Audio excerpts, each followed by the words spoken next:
Noong 2024, hinatulan ng kamatayan ng China ang isang lalaki na nangulimbat ng mahigit $400 million.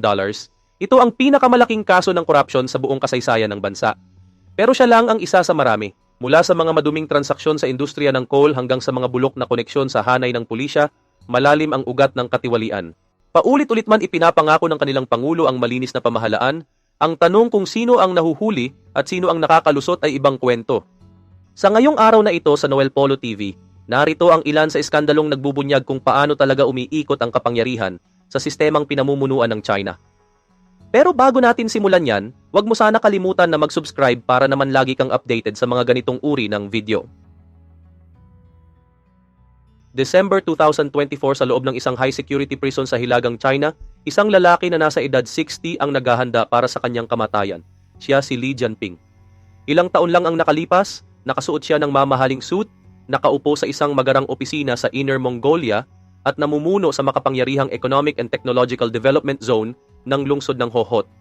Sa papel, tungkulin niyang pangasiwaan ang pag-unlad. Pero sa likod nito, ginawa niya itong personal na minahan ng ginto. Mula 2008 hanggang 2018, kumuha at tumanggap siya ng padulas na umabot ng higit $400 million.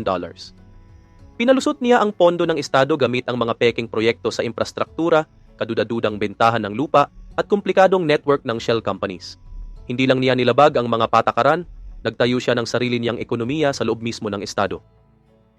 Tinawag ito ng Chinese media na walang kapantay, ang pinakamalaking kaso ng korupsyon sa kasaysayan ng People's Republic. Sa loob ng maraming taon, namuhay si Li na tila walang batas na pumipigil, pinayayaman ang kanyang pamilya, mga kaalyado, at syempre ang sarili niya, habang nakabalot sa pangalan ng regional development. Pero nang ituon ng kanilang Pangulo ang kanyang anti-corruption campaign sa kanlurang bahagi ng bansa, tuluyang bumagsak ang kapalaran ni Li. Pinagtibay ng Supreme People's Court ang kanyang hatol na kamatayan, isang parusa na halos wala na sa mga kaso ng white-collar crimes. Noong December 17, isinagawa ang pagkitil sa kanya sa pamamagitan ng lethal injection.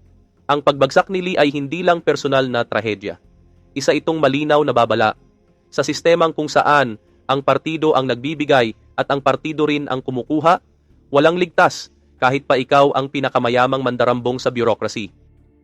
Isipin mo ito, mahigit $62 million ang naipon ni Xing Yun sa loob ng 16 na taon nang hindi man lang umaalis ng Inner Mongolia. Bilang Vice Chairman ng People's Congress sa rehiyon, hawak niya ang malawak na lupain na sagana sa coal, rare earth minerals, at mga permit sa lupa na milyon ang halaga. Nagsimula ito sa simpleng pabor-pabor, pero hindi nagtagal. Lumubo ito hanggang sa maging isang napakalaking operasyon, mga lisensya sa pagmimina na ipinamimigay na parang baraha sa sugalan, mga kontrata sa construction na pinapadulas ng sobre na puno ng pera. Nang makarating sa Beijing ang balita, huli na. Noong 2019, inaresto siya at nadiskubre ng mga investigador ang masalimuot na network ng suhulan, peking transaksyon, at political favors na kumalat sa buong rehiyon. Pero hindi lang ito basta lokal na iskandalo. Isa itong blueprint kung paano umuusbong ang korupsyon sa malalayong probinsya ng China. Bagamat kilala ang Inner Mongolia bilang liblib at malayo, nakaupo ito sa bundok ng yaman ng coal at mineral. At para kay Xing, ginawa niya itong personal na ATM. Ang kanyang pagbagsak ay nagsilbing domino effect dahil nahila rin ang napakaraming opisyal sa isang regional anti-corruption campaign. Ipinakita ito ng partido bilang isang paglilinis, pero para sa marami, isa itong paalala na kapag masyadong lumalakas ang mga lokal na hari, mas humihigpit ang kapit ng emperador. Sa isang lupain kung saan magkahalong humihinga ang alikabok ng coal at politika, ang kayamanan ni Xing Yun ay naging abo sa sandaling tamaan siya ng ilaw ng publiko. Magkano bang pera ang kailangan para masunog ang 4 na money counting machine? Ayon sa mga investigador ng China noong 2014, ito ay malamang $30 million. Ganito karaming pera ang natagpuan nila, nakasalansan sa mga karton, aparador at duffel bags, sa loob mismo ng bahay ni Wei Pengyuan. Sobrang dami ng pera na nakatayo ito na parang 3 metrong tore. Sabi pa nga nila, kung isa-isahin mo at tumpukin, kaya nitong tapatan ang taas ng Eiffel Tower. Pero si Wei ay hindi casino boss o tech billionaire. Isa lang siyang mid-level official sa National Energy Administration. Ang opisyal na nag-aaproba ng mga proyekto sa coal, gumagawa ng permit, at tumitingin sa mga bidding ng planta. Pero sa China, ang ganitong posisyon ay may impluensyang kasing laki ng bilyon. Mahigit 1 dekada niyang ginawang parang toll gate ang kanyang opisina. Gusto mo ng coal deal sa Shanxi? Magdala ka ng bag. Power station license sa Inner Mongolia? May bayad din yan. Ang suhulan ay naging normal na kalakaran at ang drawer ng kanyang mesa ay naging pribadong vault. Nang tuluyan siyang salakayin ng Anti-Corruption Task Force, ang kanilang nadiskubre ay nakakatawa kung hindi lang nakakagalit. 16 na counting machines at ilan doon ay literal na umuusok dahil sa sobrang gamit. Sa isang bansang ang ekonomiya ay pinapagalaw ng enerhiya, ang kaso ni Wei ay isang malupit na paalala na kapag iisang tao ang may hawak ng grid, madali mong makalimutan kung saan nga ba nakakabit ang mga kable. I had too much money to spend. Ito mismo ang sinabi ni Lai Xiaomin sa kanyang televised confession at tila hindi siya nagbibiro. Paano ba ipapaliwanag ang mahigit 300 apartment, napakaraming luxury cars at mga kahong umaapaw sa salapi?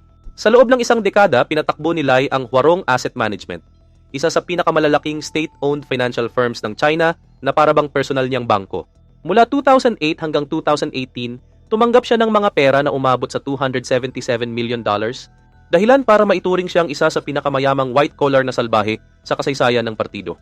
Ang kanyang property stash sa Beijing ay tinaguri ang Cash Palace dahil buong mga kuwarto ang natagpuan na puno ng pera. Pero hindi dito nagtatapos ang iskandalo. Nahuli rin siyang may kasong bigamy, maraming asawa sa iba't ibang syudad, mga anak na hindi kasal habang may asawa pa. Para siyang karakter mula sa isang tabloid sa Wall Street, pero may twist ng state-owned corruption. At tulad ng iba, natapos din ang kanyang kwento sa kitilan. Noong January 2021, hinatulan siyang makitil sa pamamagitan ng lethal injection sa kabila ng kanyang malalim na koneksyon sa politika at mataas na posisyon sa pinansyal na sektor. Nagulat ang buong business world sa kanyang pagkitil, isang malinaw na mensahe mula sa partido na hindi ligtas kahit ang sariling moneymen ng Estado. Sa likod ng lahat ng numero, simple lang ang aral na kapag ang ambisyon ay mas mataas pa kaysa katapatan, hindi malayo ang kamatayan. Ang kapangyarihan kapag ginamit bilang sandata, hindi lang ito nakukorrupt, kundi kinakalawang at unti-unti rin nitong kinakain ang mismong sistema. Si Sun Lijun ay hindi nagpatakbo ng negosyo o bangko. Ang hawak niya ay takot. Bilang Vice Minister ng Public Security, siya ang may kontrol sa daloy ng impormasyon, siya ang nagbabantay sa mga kalaban ng Estado, at siya rin ang nagpatakbo ng mga operasyon sa Hong Kong at Macau sa gitna ng kaguluhan. Sa likod ng kanyang formal na ngiti, si Sun ay nagtayo ng shadow empire sa loob ng intelligence world. Naglagay siya ng mga loyalista, nagpalitan ng pabor, at nagbulsa ng halos $95 million na pera. Sa posisyong dapat nagpoprotekta sa bansa, siya mismo ang naging banta. Pagsapit ng 2022, nagsara ang pader sa paligid niya. Nahatulan siyang tumanggap ng daan-daang milyong yuan na padulas habang palihim na nakipag-alyansa sa mga bigating politiko. Ang kanyang network ay umabot sa law enforcement, korte at state security na binubura ang hangganan ng tagapagpatupad ng batas at puppet master. Hindi lang siya basta tumanggap ng lagay. Binago niya ang power structure para mapagsilbihan ang sarili. At nang bumagsak siya ay mabilis, dramatiko, at puno ng simbolismo. Sa isang sistemang nahuhumaling sa kontrol, ang kanyang kwento ay matinding sampal at paalala na ang pinakadelikadong uri ng korupsyon ay hindi laging pera. Minsan, ito ang tahimik na kamay sa likod ng kurtina na humihila ng lahat ng tali. Mula enerhiya, financial security, hanggang regional na pamumuno, ipinakita ng mga kasong ito na walang bahagi ng Estado ang ligtas. Totoo, ang anti-corruption campaign ni Xi ay nagpaparusa sa mga tigre at langaw, malalaki man o maliliit. Pero kasabay nito, lalo ring nasa centralize ang kapangyarihan. Para sa mga manonood, malinaw ang aral. Sa mga sistemang autoritarian, natural na umusbong ang malalaki at tagong korupsyon. At sa isang sistemang mabilis magparusa, pero hindi nakokontrol ang mismong kapangyarihan. Isang tanong ang nananatili, sino nga ba ang tunay na nagbabantay sa mga bantay?